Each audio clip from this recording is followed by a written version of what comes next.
Hey y'all, we are back with another dense update. Here we go. Some days when I open up Instagram, I think it's just going to be, a chill day, quiet day at the office kind of thing. And then others, I open up Instagram and start scrolling through the stories, and I come across this. The other month, when I was going after a particular athlete and Coach L. All right, so here's what happened. Taylor posted this to his story. This workout is a workout from the Imam Co. Great workout. Creds to Brandon Luckett. Smart dude, super fit. And then just go see the next. Using another program's workout is cool. Taking a workout from .com, taking a workout from Imam Co., taking a workout from, Hiller, taking a workout from Chase Ingram, whatever, Kiefer. He's got some awesome workouts. That's great. Don't just take a workout as your own and give it to your athletes and pretend like you fucking wrote it, especially when that's all your program is. It's absolutely ridiculous. It's a horrible business practice in the industry as well. I'd also be willing to bet that Coach L didn't ask the Imam Co. if he could take that workout and use it and sell it to his athletes, who I think pay $375 a month for unique and individualized and custom programming.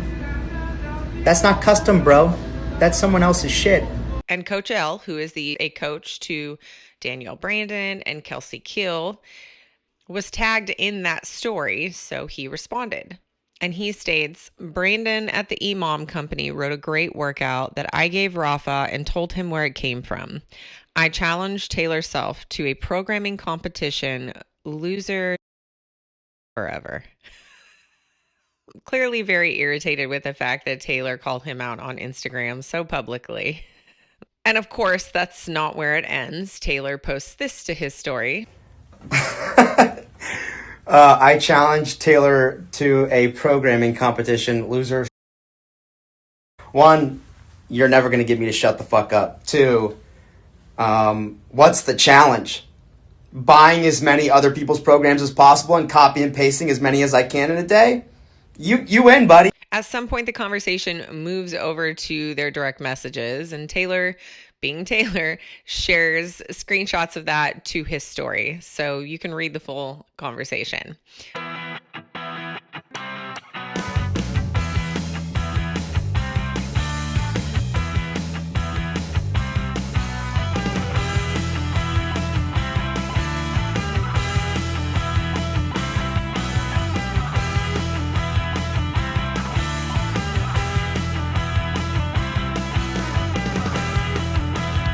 But at some point, Coach L video calls him. Taylor doesn't answer the video call. He just replies, that will be $375 for a face-to-face. I don't know why it's so funny. Oh, whew, okay. Which he believes is the amount that Coach L charges per month to his athletes for customized programming. But in the month of December, you can get a free 30-minute meeting with him and Bryson. Mike Boogie? Yeah, they're going for it. Somebody get these fools a blindfold because they're in the dark. I'm not really sure where the conversation ended with the two of them or if we can look forward to a programming competition, but Taylor did post this final story to his story in regards to it. I'm just working on this programming competition against Coach L.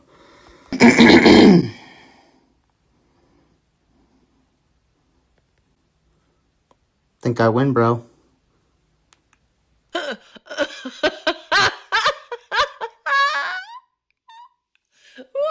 Okay. It reminds me of my little brother and his friends and the kind of trash they used to talk to each other. All right. Get serious. Moving on.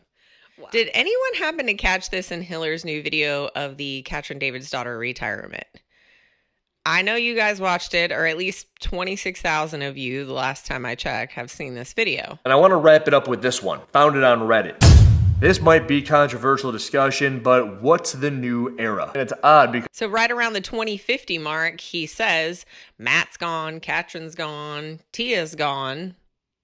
Fraser's out, Tia's gone, Froning is no longer competing. Everybody from that era is gone. I don't remember Tia announcing her retirement. I don't remember Tia saying, I'm not going to compete in CrossFit Games anymore. I mean, we know she's doing the High Rocks coming up with James Newberry, and she's been training for that. We know initially she had made a post on her Instagram when the PFAA first put out their list of demands, but we haven't really heard anything from her since then. She seemed to obviously really enjoy Rogue. She looked amazing there. She proves that she is pretty much untouchable. But I just thought that was interesting. He threw that in there. Maybe he knows something we don't know. He's also on the thumbnail with Matt and Katrin. And I don't know if we've crossed that retirement bridge yet. In fact, John Young, Tyler Watkins, and Spin were all talking about it on the live broadcast last night as well. And then like there's going to be talk of like when Tia retires, which I would assume would happen within the next 3 years. Hope like you would hope. Doesn't have to. No, she's the Terminator, man. Yeah. I think she's going to be 50 years old and still win the game. I can't wait for the day when all of y'all are tired of Tia, and I'm going to be like, I love it. I hope she stays forever. And on that live show, they had Colton Mertens on, and he talks a little bit about what he's been up to. He is headed to the Fit Fest this weekend in the UK. They also talked a little bit about his thoughts on the upcoming CrossFit Games season and how he feels about it. Kind of, what are your thoughts on the season structure just in general? I think there's definitely some pros and cons to it for sure. My mindset going into it was, I don't really care what it's going to be. I'm just going to find my path and go try and win. We know he barely missed out on earning his spot to the CrossFit Games last year via the West Coast Classic. He had a couple of mistakes and some workouts there that cost him just enough points to miss that qualifying spot. I was there at that event, and I will say he received the loudest cheers of anyone there. He is definitely a fan favorite. I am excited to see what he does this year coming up. I have no doubt that he's going to make it back to the CrossFit Games. Another fan favorites, Patrick Vellner. I just want to say, truly have been a Patrick Vellner fan for the last decade. He has been one of my favorite male athletes to watch. At West Coast Classic, it was so cool to see him walk up the stands.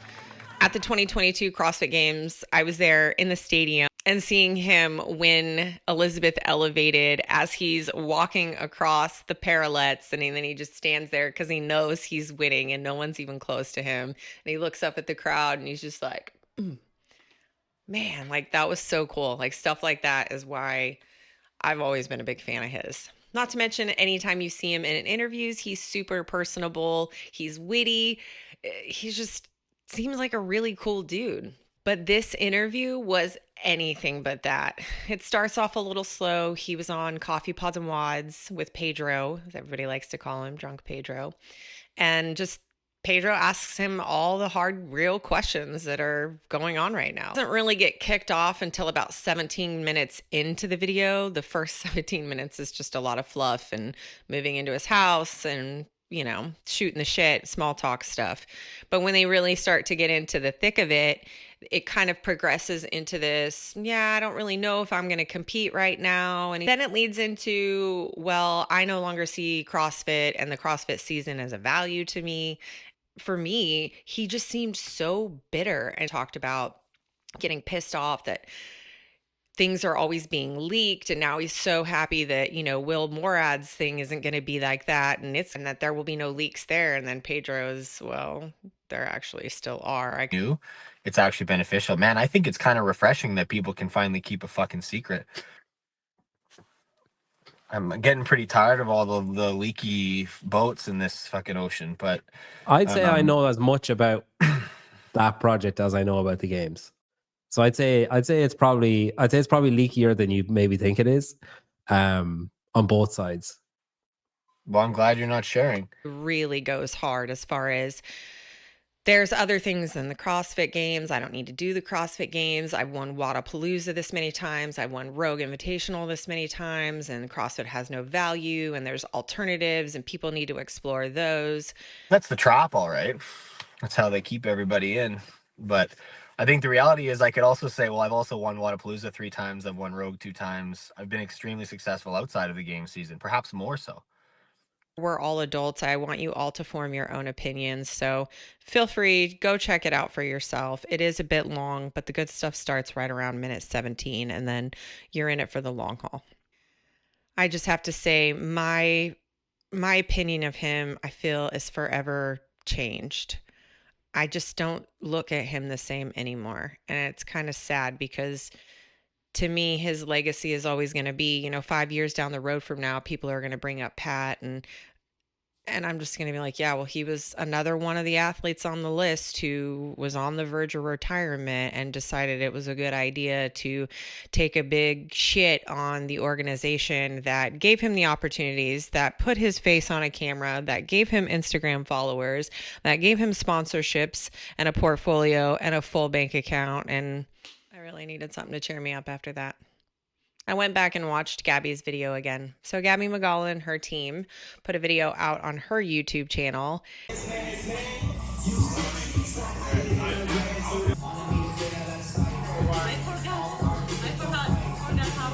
In this video, she's featured in there a lot with Ben Smith, her coach, who is the owner of CrossFit Krypton, obviously our former games champion. He is a legend in the CrossFit space. And this video gives me old behind the scenes vibes, the road to the games vibes. Whoever filmed this and edited it and put it together, this is the kind of content we need more of. Maguire, I advise you to stay on my side. You don't want me against. Yes, ma'am. No, you want to be against her, bro. No. She goes to the coffee shop. She's talking trash with some of the younger athletes who are trying to keep up with her in workouts. She's attending classes. She's watching other people do workouts and classes and cracking jokes and just being so real, so authentic, so funny, like the athletes used to be back in the day. They show a little bit of the Kill Taylor episode that she did where she beat Taylor in the workout. Big W!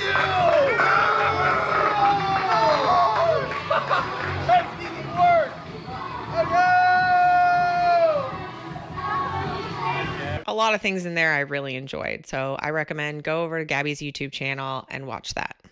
Lauren Khalil of Talking Elite Fitness was live on her YouTube channel, and she announced that she is now training for a team at the Tactical Games. She has a lot of involvement with the Tactical Games, interviewing athletes. She puts a lot of content out for that, and now she's actually going to train and compete on a team for an upcoming event.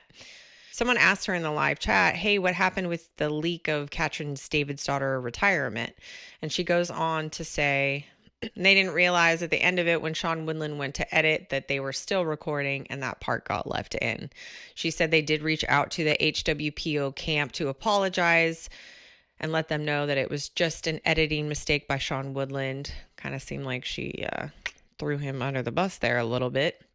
That fake apology and shove it right up your hairy. She talks about the two big upcoming events this weekend. There's Fit Fest in the UK, and then there's obviously the Dubai Fitness Championship. And it's unclear if there's going to be a live stream for the Fit Fest in the UK. I'm going to do a little bit more digging on that if there's anyone that wants to watch. I think that one will actually be kind of fun. It's going to be similar to the Wadapalooza SoCal. It's going to be teams, a lot of big names on teams there. Jason Hopper, Dallin Pepper, Colton Mertens. Look out for more info on that. I'll share it to my Instagram. And then for the Dubai Fitness Championship, pretty much anything and everything that you want to know and need to know about that, you can find on Brian Friend's Be Friendly Fitness YouTube channel. He did a preview show with Patrick Clark, and they ranked the athletes, the male athletes, and then they ranked their female athletes. Brian is going to be doing the on-air live stream commentary there with athlete Lucy Campbell. And you can go over to the Dubai Fitness Championship Instagram or Brian Friend's Instagram. I'm sure they will be posting the live stream links there on their stories. And before I close out this dense update, I had just recently put out a video of the trolls in the comment section. Well, sometimes when I have a little bit too much time on my hand, I start trolling the trolls. I'm going to share a few more here with you before we close this one out. This is Brandy Barnes. Brandy comments, release the report. And I commented back, sign up for the open. But this wasn't before I went to go check out her CrossFit Games profile page. And the reason I commented that is because, as you can see here, Brandy Barnes first signed up for the CrossFit Open in 2019. And then also again in 2020, skipped a year off in 21, and then in 2022, but then nothing since then. So for 2 years, she may or may not have still been doing CrossFit and been involved directly in the CrossFit community. She hasn't done the Open, but yet she demands CrossFit release the report. I want the truth! You can't handle the truth! This is Alex Takis. Tax? I don't really know. Alex T, we're going to call him. This one was actually really easy because his IG profile picture is the same as his games profile picture. So I didn't have to do a lot of digging on this one. But he comments, I love watching companies dig their own grave. To then which I respond, they did the exact opposite. Why haven't you done the CrossFit Open since 2016? We miss you on the leaderboard. As you can see here, he first signed up for the CrossFit Open in 2013. Didn't compete in 2014, signed up in 2015 and 16. Not sure he even submitted scores either. That's what it looks like here. So you're still around all these years later, commenting in the comment section. What's your move here, buddy? What's your interest here? Do you even still do CrossFit? That's the thing. Like if you disengaged from CrossFit, if you dropped the affiliate and you're now just overdoing your fitness athletic thing, why are you still here commenting? Why are you still here so invested in our community? Nicholas Kook comments, CrossFit clearly doesn't care about their athletes. Why should the athletes care about CrossFit? And yet another one with no games profile. Never done CrossFit. In fact, I'm pretty sure he's a weightlifter. He's got NASM certification, USAW weightlifting, TPI level 1. Lots of weightlifting stuff here on his IG. And I replied to his comment, and then I shared it to my story, in which he shared a story and replied, but you couldn't read any of the text because he put it in the body of the part where you couldn't see it. It was kind of ridiculous.